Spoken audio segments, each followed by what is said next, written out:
সূরা ইউসুফ থেকে আমাদের এই শিক্ষাটা নিতেই হবে যদি আপনার লাইফে আপনি হ্যাপি থাকতে চান।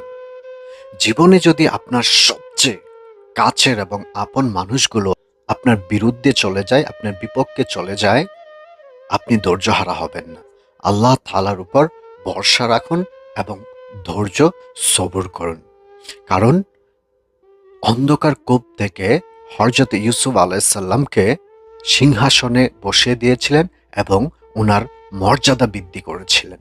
ঠিক তেমনি আল্লাহ সুবহানাহু ওয়া তাআলা তোমার সবচেয়ে অন্ধকার সময় আলোর দরজা খুলে দেবে এবং তোমার সম্মান বৃদ্ধি করবে এবং তোমার শান্তি ফিরিয়ে দেবে।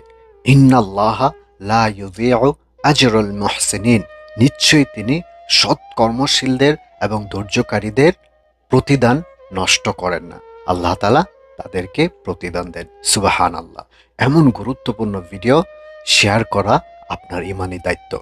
এমন আরও গুরুত্বপূর্ণ ভিডিও পেতে আমার ফেসবুক পেজটাকে ফলো করে এবং ইউটিউব চ্যানেলটাকে সাবস্ক্রাইব করবেন। আসসালামু আলাইকুম।